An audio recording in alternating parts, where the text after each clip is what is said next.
Canal Supercrack Estrella presenta el destino de Lázaro y el misterio de la Provenza. En mis vídeos anteriores hablé de los portales dimensionales que se abren en la Provenza francesa. También que en este lugar nació nada más y nada menos que Nostradamus. Y me pregunto si no usaría de estos portales. También en este lugar murió el pintor genial Van Gogh y fue justo en este lugar donde pintó esos portales dimensionales en su cuadro más famoso, La Noche Estrellada en el año 1890. Lo que voy a contar ahora me dejó bastante alucinado, porque lo que nunca pude imaginar es que un santo y una persona tan importante en la Biblia como lo fue Lázaro, el resucitado por Jesús, llegara y muriera en este lugar de Francia, en la Provenza de la que tanto he hablado. ¿Tendrá todo esto de los portales dimensionales de la Provenza una relación con la Biblia? Todo lo que expongo aquí son teorías mías, y he intentando ser lo más respetuoso posible. Tras la muerte de Cristo, los tres hermanos huyeron de Palestina, junto con la sirvienta Marcela, Maximino, Celidoni, José de Arimatea y otros discípulos de Cristo. Llegaron navegando a las costas de Provenza y desembarcaron en Marsella. Lázaro se convirtió en el primer obispo de Marsella, mientras Marta, con Marcela, fue a Tarascón, donde tomaron una terrible bestia que consiguen las tierras y María se hizo eremita, Maximino y Celidoni fueron obispos de Ais. Las tumbas de María Magdalena, en la Santa Balma de Saint-Maximin y en la abadía de Bézelay, de Marta en Tarascón y de Lázaro, en Marsella y, después, en la Catedral de Autun, se convirtieron en lugares importantes de peregrinación durante toda la Edad Media. Además, en la abadía de la Trinidad de Vendôme, se mostraba una filacterias con una lágrima que Cristo había derramado en la tumba de Lázaro. Esta tradición se mantuvo durante muchos siglos, el culto que se derivó fue suprimido oficialmente en el siglo XIX, por falta de fundamento histórico. En su lugar, el día se consagró a Lázaro de Aix, un beato de la región. La tradición que narra el viaje de Lázaro a la Galia, explica que murió martirizado en el lugar de la plaza del Enche de Marsella, y fue enterrado fuera de la villa, en una antigua cantera que servía como necrópolis, cerca del Port Vell. Aún hoy se muestra una antigua confesión en una cripta del siglo VI, que sería el lugar de enterramiento. Cerca fue enterrado, en el siglo IV, San Víctor de Marsella y sobre la tumba, se edificó el monasterio que llevaba el nombre de este santo. En el siglo VIII o X, para evitar su profanación por parte de los musulmanes o los normandos, no hay un acuerdo sobre la fecha precisa, se trasladaron los restos a Autun, en lugar de edificarse la catedral, llamada de San Lázaro, que fue lugar de peregrinaje. El jefe, sin embargo, se quedó en Marsella, en San Víctor, de donde pasaron a la catedral donde, con algunas otras restos devueltos desde Autun, todavía son veneradas, aunque la iglesia no las reconoce como verdaderas reliquias. Si queréis saber más sobre este tema de Lázaro, recomiendo que veáis la escena de una película del año 2012 Barrabás donde se desvelan muchas cosas. Inspirada en la novela del mismo nombre de Parla Herquist, el filme narra la vida del hombre cuya liberación supuso la muerte de Jesucristo. Filmada en Túnez, se trata de una historia de redención final que empieza donde termina el relato bíblico. Director es Roger Young. Aquí os dejo un pasaje de la Biblia de esos que te hacen pensar. ¿Cuándo despertarán los muertos? ¿Cuándo tendrá lugar esta resurrección de justos y de injustos? Al fin de los días, como le dijo el ángel a Daniel. Eso es lo que creía Marta, que su hermano se levantaría en el último día. Juan 11, 24. La Biblia relaciona este último día con el reinado de Jesús. Pablo escribió, Cristo tiene que reinar hasta que Dios haya puesto a todos los enemigos debajo de sus pies. Como el último enemigo, la muerte ha de ser reducida a nada. Corintios 26. Esta es una poderosa razón para pedirle a Dios que venga su reino y se haga su voluntad en la tierra. Como bien sabía yo, Dios quiere resucitar a los muertos. Cuando llegue ese día, la muerte realmente desaparecerá, y nunca, nunca nadie más tendrá que preguntarse, ¿acaba todo al morir? Una leyenda del siglo IV sostiene que María llamada la Magdalena, huyó de la Palestina ocupada por los romanos. Huyó porque su vida estaba en peligro, buscando un lugar seguro en la Galia. La leyenda también relata que predicó el Evangelio en Marsella. En leyendas posteriores encontramos que la barca zarpó sin remos ni timón, y que con María Magdalena viajaban varios acompañantes. La barca llegó a Ratis, en la costa de la Galia, en el año 42 DC. En esa época, Ratis era una isla frente a la costa en cuyo templo la diosa había sido adorada durante cientos de años. Al acercarnos a Les Saintes Maries de la Mer, ciudad donde se piensa que desembarcaron, encontraremos una iglesia dedicada a tres Marías: María Salomé, María Magdalena y María Jacobi. Estas 3 mujeres, con algún acompañante más, desembarcaron en una playa cercana. Sara, una de las acompañantes de la barca cuyo nombre significa princesa en hebreo, es descrita como una niña de unos 10 años y de tez morena.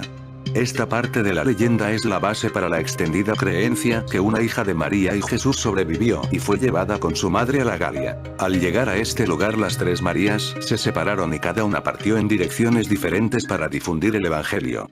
María Magdalena se dirigió a la Provenza donde predicó fervientemente. En los últimos años y hasta el final de sus días se recluyó en la Sainte Baume, una cueva relacionada con el culto de la diosa de la fertilidad.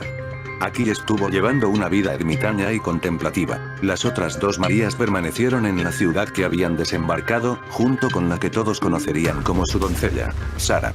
En recuerdo de este momento, la ciudad tiene una celebración durante el mes de mayo, existe una peregrinación gitana para adorar a su patrona Sara, celebrando su llegada a la playa de la ciudad. En el sur de Francia encontramos muchas pequeñas no tan pequeñas iglesias que nos relatan esta maravillosa leyenda a través de sus retablos, esculturas y pinturas. Como es bien sabido, en los evangelios canónicos tras la muerte de Jesús la figura de María Magdalena desaparece.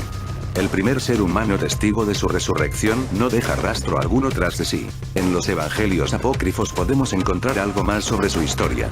Nos sorprenderá que sea la discípula preferida de Jesús, la que más entendía sus enseñanzas, su compañera y su amada. Sin querer entrar en debates de lo que es verdad o mentira, podríamos apuntar que tras la muerte de Jesús, aquellos que lo hubieran acompañado en sus predicaciones serían conocidos públicamente y perseguidos. En el siglo I, en el Imperio Romano, el cristianismo era perseguido, de sobra son conocidas las barbaridades de Nerón.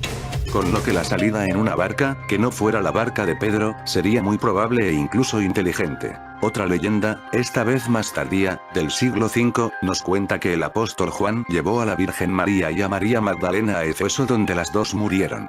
Con lo que partieron. Si alguno ha estado en Glastonbury, las leyendas aquí se entremezclan indicando que José de Arimatea llevó el Santo Grial a Europa Occidental, y nos cuenta que pudiera haber llegado con María Magdalena. En el sur de Francia la convicción es absoluta. María Magdalena estuvo en su tierra. Muchas iglesias, fuentes o cuevas llevan su nombre, en su recuerdo o evocación. En la actualidad la leyenda provenzal se ha reforzado. Algunos libros basan en ellas parte de sus argumentos. Por ejemplo, en el libro El Enigma Sagrado, Jesús de Nazaret se casó con María Magdalena y los 2 habrían tenido descendencia, la cual habría emigrado al sur de Francia, donde se involucraron con la nobleza y se convertirían en la dinastía merovingia, cuya reclamación por el trono de Francia es defendida por el priorato de Sion. La historia se basa en hechos comprobados y desecha los que atenta con algún pilar que pueda tambalear las creencias del mundo, donde como en una red, todos nos asimos. Las leyendas y nuevos descubrimientos nos abren la puerta a que podamos valorar desde otro punto de vista nuestras creencias. Muchas son las personas que buscan y que encuentran y que no se quedan mirando desde la puerta, sino que son capaces de reflexionar y no dar como dogma de fe todo lo estipulado. El enigma de María Magdalena tiene un calado más allá del sentimiento de misterio que nos deja en la mente las diversas teorías. Al investigar aunque sea un poquito, te das cuenta que la versión oficial tiene muchos fallos, quizás las diversas teorías no consigan poder probar su verdad, pero si comparas las verdades, te das cuenta que la versión oficial tiene la misma consistencia que las demás, es una historia más con la diferencia que el elemento femenino ha desaparecido. 2 sucesos en 1608 en 2 ciudades, al sur de la actual Europa, en Niza, Francia, y en Génova, Italia. Al ser 2 ciudades relativamente cercanas, los relatos se convierten en uno, pero las palabras de los testigos, a pesar de asimilarse unas con otras, son diferentes. Pero primero hablemos de los acontecimientos de Niza en agosto de 1608. Hay una crónica de la época titulada Discursos de las terribles y espantosas señales aparecidas sobre el mar de Génova. Dicha crónica, relatada por el editor Pierre Menier, relata los acontecimientos de ese día de agosto y que dice así: a principios del mes de agosto pasado, con los prodigios de la sangre caída del cielo en forma de lluvia del lado de Niza y en varios lugares de la Provenza, así como la aparición de 2 hombres en el aire los cuales se batieron repetidas veces, sobre la isla de Martigues que es una villa sobre el mar a 5 leguas de Marsella. Pierre Menier habla de lluvia de sangre, fenómeno meteorológico de sobras conocido en nuestros días, y que debía ser sin duda una de esas lluvias venidas del norte de África y enrojecidas por la presencia de microorganismos. El testigo y escritor interpretaba ese fenómeno como una expresión de la cólera de Dios. Pero ahora hablemos de lo que vieron los testigos de la ciudad francesa. Los testigos dijeron haber visto 3 extraños vasos luminosos en movimiento a gran velocidad por encima de la ciudad. Los vasos se detuvieron cerca de una fortaleza, acto seguido los extraños objetos se sumergieron en el mar haciendo que el agua hirviese y desprendiese un vapor de color rojizo. Aunque estos relatos sean claros y concisos y no dejen lugar a dudas, el asunto fue a más y alcanzó cumbre de lo inexplicable cuando aparecieron unos extraños humanoides a los que los impactados ciudadanos describían así. Ante el asombro de los espectadores, 2 seres humanoides con cabeza grande y ojos grandes y luminosos, y escamas rojizas conectados a sus vasos por tubos. Cuando hay versiones en las que los habitantes empiezan a ver humanoides, el asunto se agrava más y la posibilidad de que los supuestos vasos luminosos sean efectos ópticos o simples efectos atmosféricos se queda relegada al ostracismo. Prácticamente los mismos acontecimientos sucedían ese mismo día en una ciudad del país vecino, en Génova, Italia. En este caso los acontecimientos irían a más, y tendría un desenlace fatal para algunas personas. En las crónicas escritas ese día se pueden encontrar los siguientes impactantes relatos de los acontecimientos. A principios del mes de agosto del año 1608, sobre el mar de Génova se han visto las más horribles señales que de memoria de hombre se ha hablado jamás, ni escrito, unos teniendo forma humana con brazos que parecían estar cubiertos de escamas, y en cada una de sus manos llevaban 2 horribles serpientes voladoras que se enroscaban alrededor de sus brazos, surgiendo al parecer desde la altura de sus ombligos, volando muy arriba por encima del mar y profiriendo gritos horribles, cosa que era del todo espantoso y, a veces, se sumergían en las aguas para salir nuevamente a una distancia más lejana. Sus gritos eran tan espantosos que varias personas cayeron enfermas por el miedo sufrido. Se veían algunas figuras con forma de mujer. Otros tenían el cuerpo similar al cuerpo humano, todo recubierto de escamas pero con la cabeza en forma de dragón. No sé si os pasará lo mismo, pero cuando he leído lo de estar cubiertos por escamas, serpientes voladoras enroscadas en los brazos o cabeza en forma de dragón, me es imposible no acordarme de las historias de la tribu Dogon en África, que hablan de seres con escamas que descendían a las aguas, o los nagas en los escritos sánscritos de la cultura hindú, o los famosos dragones de China, etc. La cantidad de las historias de reptiles y seres escamados en la historia del ser humano es sencillamente apabullante. Pero sigamos con los acontecimientos de Génova, porque en este caso hay una interacción por parte de los ciudadanos genoveses. Los genoveses vieron formas metálicas surgir de las aguas del Mediterráneo, desplazándose bajo el mar y produciendo un ruido infernal. Puesto que esas apariciones o manifestaciones insólitas se reproducen sucesivamente en ese mes de agosto, las autoridades decidieron pasar al ataque. La señoría mandó disparar algunos cañones para procurar echarlos del lugar, y les fueron disparados unos 800 cañonazos, pero en vano, pues no parecieron extrañarse de ningún modo. El 15º día de agosto, aparecieron sobre el dicho mar del puerto de Génova 3 carrozas arrastradas cada una por 6 figuras de fuego que parecían dragones. Y los mencionados carruajes marchaban en direcciones contrarias de unos y otros, y arrastrados por las figuras encendidas con sus serpientes, continuando con sus espantosos gritos y aproximándose de muy cerca a Génova, tanto que los espectadores, al menos la mayor parte, huyeron asustados temiendo los efectos de tales prodigios, pero cuando hicieron por 3 veces el recorrido a lo largo del puerto después de proferir gritos tan potentes de ruido que hicieron temblar las montañas de los alrededores, se perdieron todos en el mar y, desde entonces, no se vio ni se tuvo noticia de ellos. Los ciudadanos se vieron tan asustados y acorralados de semejante forma que no tuvieron otra opción que tirar del ejército para defenderse de algún modo ante tan extraños objetos que jamás habían imaginado que podrían llegar a visualizar. Todo esto ha dado lugar a grandes perjuicios para muchos ciudadanos de Génova, unos habiendo muerto de miedo como el hijo del signore Gasparino del Oro, así como el hermano del signore Antonio Bagatello. Varias mujeres también perecieron de terror.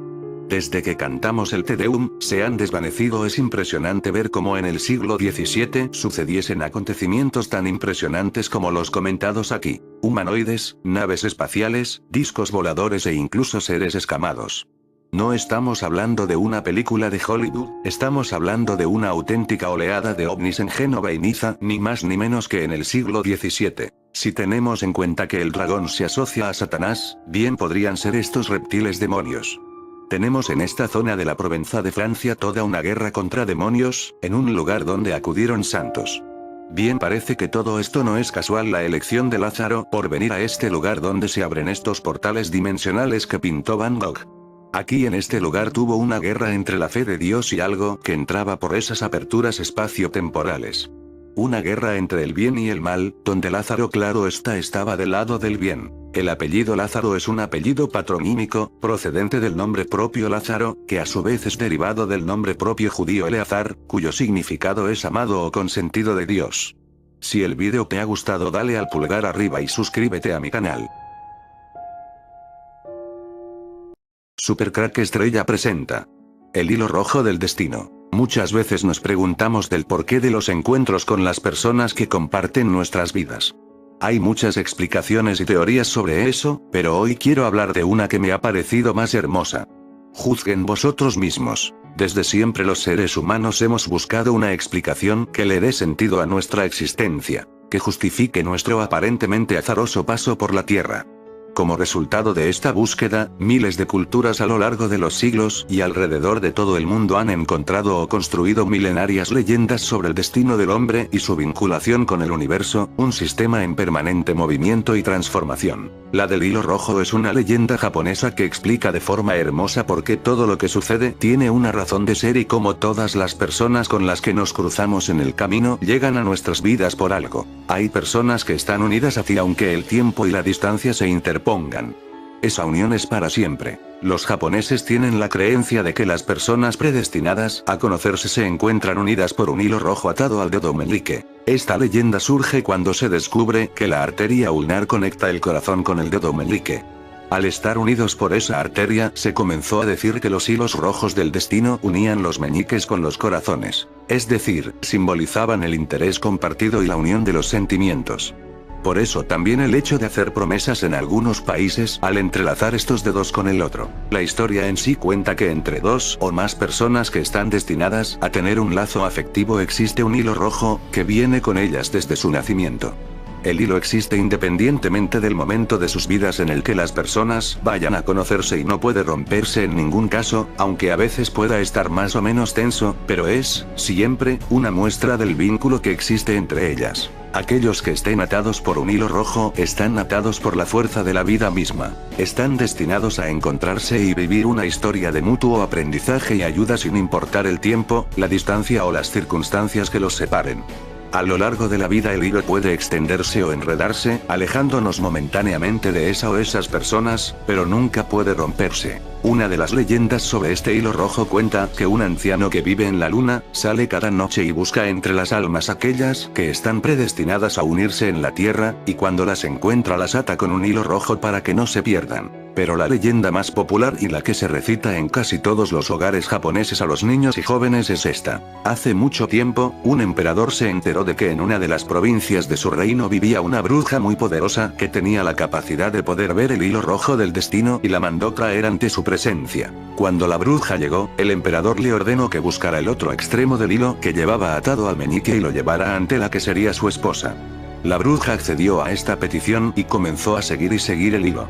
Esta búsqueda los llevó hasta un mercado en donde una pobre campesina con una bebé en los brazos ofrecía sus productos. Al llegar hasta donde estaba esta campesina, se detuvo frente a ella y la invitó a ponerse de pie e hizo que el joven emperador se acercara y le dijo: "Aquí termina tu hilo", pero al escuchar esto, el emperador enfureció creyendo que era una burla de la bruja, empujó a la campesina que aún llevaba a su pequeña bebé en los brazos y la hizo caer haciendo que la bebé se hiciera una gran herida en la frente, y ordenó a sus guardias que detuvieran a la bruja y le cortaran la cabeza. Muchos años después, llegó el momento en que este emperador debía casarse y su corte le recomendó que lo mejor era que desposara a la hija de un general muy poderoso.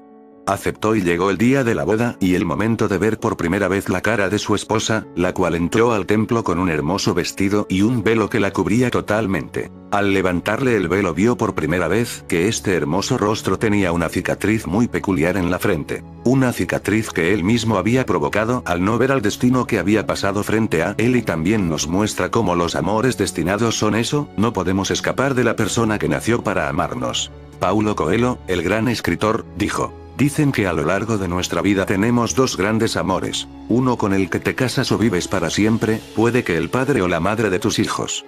Esa persona con la que consigues la compenetración máxima para estar el resto de tu vida junto a ella. Y dicen que hay un segundo gran amor, una persona que perderás siempre. Alguien con quien naciste conectado, tan conectado que las fuerzas de la química escapan a la razón y les impedirán, siempre, alcanzar un final feliz. Hasta que cierto día dejará de intentarlo. Se rendirán y buscarán a esa otra persona que acabarán encontrando. Pero les aseguro que no pasarán una sola noche, sin necesitar otro beso suyo, o tan siquiera discutir una vez más. Todos saben de qué estoy hablando, porque mientras estaban leyendo esto, les ha venido su nombre a la cabeza. Se librarán de él o de ella, dejarán de sufrir, conseguirán encontrar la paz, le sustituirán por la calma, pero les aseguro que no pasará un día en que deseen que estuviera aquí para perturbarlos. Porque, a veces, se desprende más energía discutiendo con alguien a quien amas, que haciendo el amor con alguien a quien aprecias. Recuerda, un hilo rojo invisible conecta a aquellos que están destinados a encontrarse, sin importar tiempo, lugar o circunstancias.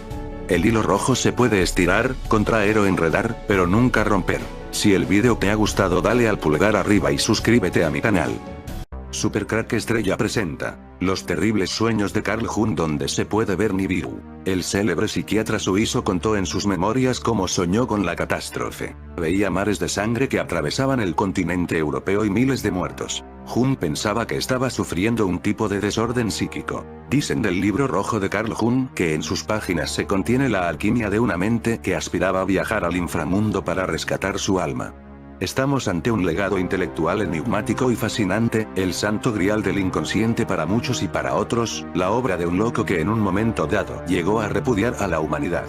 Si hay un misterio aún por resolver en el mundo de la psicología, es el referente a este manuscrito que Carl Gustav Jung escribió entre 1914 y 1930, es una obra inacabada, un libro a medio camino entre lo profético, lo místico y lo psicológico. Además, cuenta con sobrecogedoras ilustraciones, donde las deidades se confunden con demonios ancestrales. Y es en lo profético, donde en este video de Supercrack Estrella nos vamos a centrar, porque una de las ilustraciones o dibujos que realizó Carl Jung en su libro rojo, es el planeta Nibiru. En uno de sus dibujos podemos ver al planeta Nibiru, en el cielo por encima de las montañas, en lo que parece ser de noche, en la tierra una especie de mesías, al lado de un ser vestido de rojo, y otro que parece hablar desde el suelo. Pero lo que se puede ver en el cielo estrellado en un punto rojo, que señala claramente al planeta Nibiru.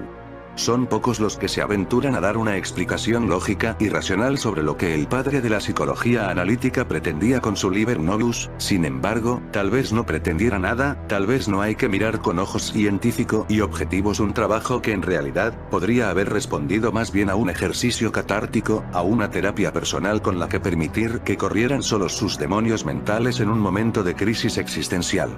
El libro rojo de Sighe Jung. Este libro, editado en 2009, recoge las visiones más secretas e importantes de Sighe Jung que dieron pie a su obra posterior. El libro rojo, Das Rote Buch, o Liber Novus, de Carl G. Jung, editado por primera vez en octubre de 2009 en alemán y inglés, recordemos ese año fue el Festival de la Bestia, contiene las imágenes interiores que lo confrontaron con lo inconsciente entre los años 1914 y 1930. Estas experiencias visionarias y su intento de comprensión sentaron las bases de la obra junguiana que alcanza su madurez a partir de la alquimia. Este libro narra e ilustra bellamente las fulgurantes y aterradoras visiones de Sighe Jung, acaecidas entre los años 1913 y 1916 o 1917, y su audaz intento de comprenderlas. El libro rojo no es un libro filosófico, científico, religioso, literario o de arte y, sin embargo, sus impactantes imágenes literarias y plásticas transmiten una cosmovisión tan arcaica como novedosa. El libro rojo es sorprendente e inclasificable, pues no se ajusta a ninguno de los géneros literarios conocidos y solo puede compararse con los grandes relatos proféticos o míticos del pasado más remoto. No obstante, esta obra expresa la vivencia y la voz de un hombre de nuestro tiempo, eco de la voz de la profundidad, que transmite una nueva comprensión de sí como respuesta a la desorientación del hombre contemporáneo. Paradójicamente, el libro rojo permaneció inédito por casi un siglo y, sin embargo, los escasos fragmentos que de él se conocían ejercieron una notable influencia en la cultura.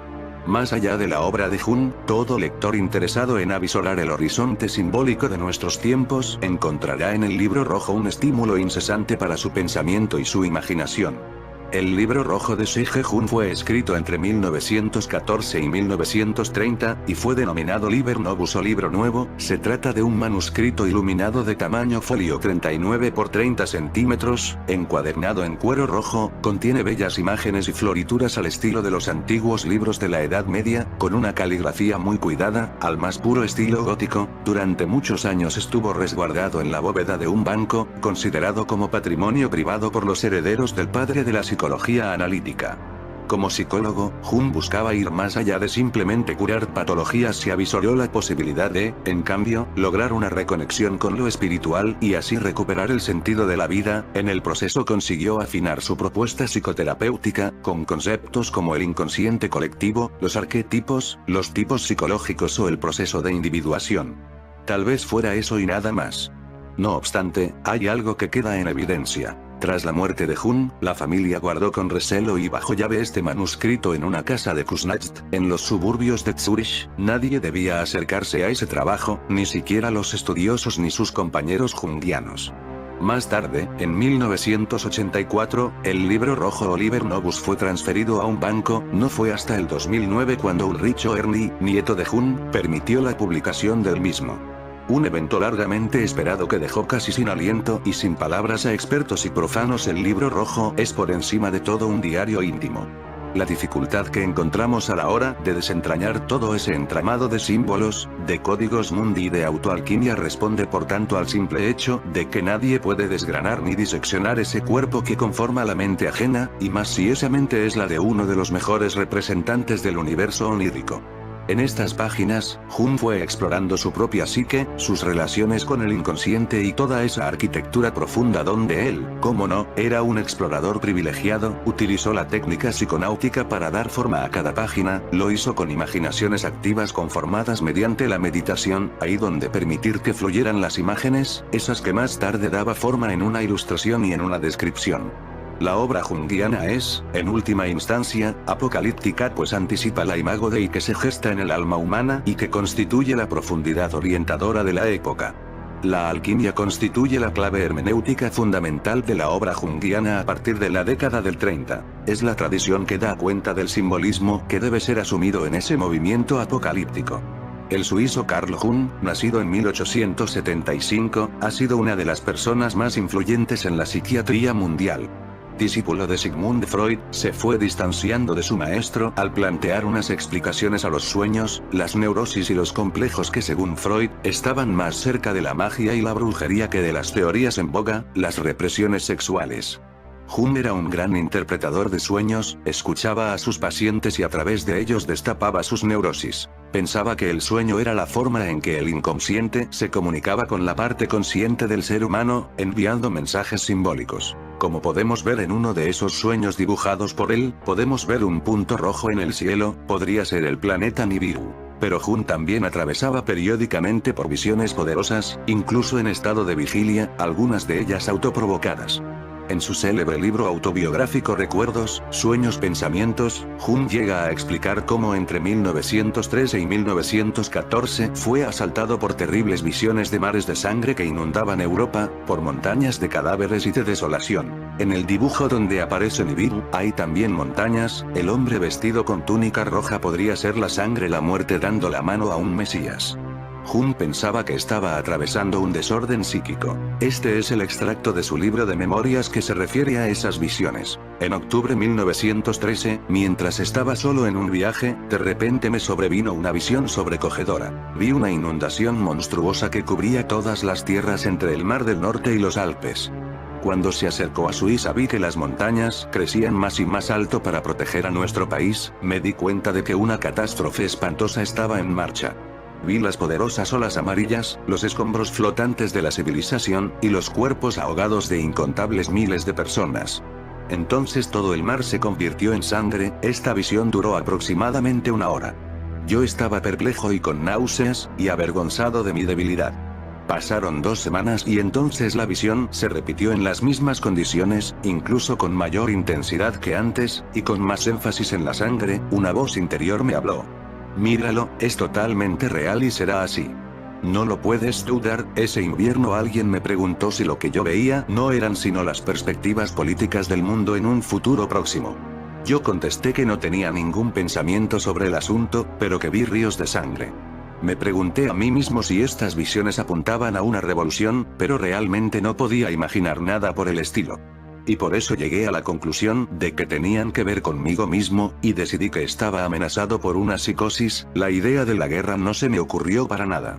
Poco después, en la primavera y principios del verano de 1914, tuve un sueño 3 veces repetido de que en el medio del verano una ola de frío ártico descendía y la tierra se congelaba por el hielo. Vi, por ejemplo, el conjunto de Lorena y sus canales helados y la región entera totalmente abandonada por los seres humanos. Todas las cosas verdes que vivían fueron aniquiladas por las heladas. Este sueño sucedió en abril y mayo, y por última vez en junio de 1914. Muchos dicen que lo que pudo ver en sus sueños es el inicio de la Primera Guerra Mundial, pero si sabes lo que es un invierno nuclear sabrás que es esto lo que describe en una época donde no podían ni imaginar en la bomba atómica. En el tercer sueño, un frío espantoso había descendido de nuevo desde fuera del cosmos. Esto podría ser una referencia a Nibiru. Este sueño, sin embargo, tuvo un final inesperado. Allí estaba un árbol repleto de hojas, pero sin fruto, mi árbol de la vida, pensé. Las hojas habían sido transformadas por los efectos de las heladas en uvas dulces llenas de jugos curativos. Arranqué las uvas y se las di a una gran multitud que esperaba. La ilustración superior apareció en el libro rojo, un texto enigmático empezado por June en 1913 y que compuso durante toda su vida. Está iluminado de imágenes oníricas, figuras de mandalas y fue escrito con estilo gótico. Se publicó por primera vez en 2009. ¿Y tú qué piensas en Nibiru? Lo que podemos ver en uno de sus dibujos. ¿Estas visiones fueron espontáneas? Las primeras, sí. Con posterioridad se dio cuenta de que la única manera que tenía de elaborarlas y evitar que invadieran su psique, consistía en anticiparse y, en algún sentido, suscitarlas. El libro rojo no se compone de sueños, salvo por alguna excepción. La mayor parte son visiones, esto significa experiencias en vigilia. Eso es lo más notable. ¿Es verdad que Jung temió estar cayendo en una esquizofrenia? Sí, temió eso. Hay que aclarar que no cayó en una esquizofrenia ni estuvo internado. Cuando en un momento del libro habla de que estuvo internado, se refiere a dentro de una visión. Fue un sueño dentro de una visión, pero en ningún momento recurrió a una curación psiquiátrica o a atención médica. Lo resolvió él mismo con el paciente trabajo de enfrentar conscientemente las visiones, entrando en diálogo con ellas. ¿Se sabe cómo las preparaba? Sí, sentó las bases de un método que se llama método de imaginación activa. A partir de una visión anterior, un sueño, un material espontáneo en la psique, uno se abre a ese material, hace silencio, evoca esas imágenes y de alguna manera comienza a entrar en diálogo con ellas. La idea es que ese material no tiene que avasallar la conciencia, pero tampoco la conciencia tiene que estar ausente. No se está en un estado de trance, hay conciencia. Hay una realidad fuera y una realidad dentro. La de fuera, en vez de ser una realidad física, es psíquica. ¿Por qué se considera misterioso este libro? Cuando Jung escribió esto, primero lo hizo para él. En algún momento, pensó que valía la pena publicarlo. Era un ejemplo de algo que otros podían hacer con sus propios procesos. Pero, por consejos de terceros, finalmente concluyó que no era conveniente hacerlo, porque iba a ser confundido y su obra científica iba a ser afectada por algo que es difícil de entender. Por esa razón, el libro no se publicó y Jung no dejó instrucciones al respecto. En realidad, la tercera parte del libro, Los sermones a los muertos, se publicó post-mortem, pero el 80% o 90% del libro permaneció inédito. Cuando murió, sus 5 hijos decidieron hacer una copia para cada uno y el original se guardó en un banco por miedo a que se malentendiera y confundiera al lector. En fin, amigos de Supercrack Estrella, si el video te gustó, pulgar arriba.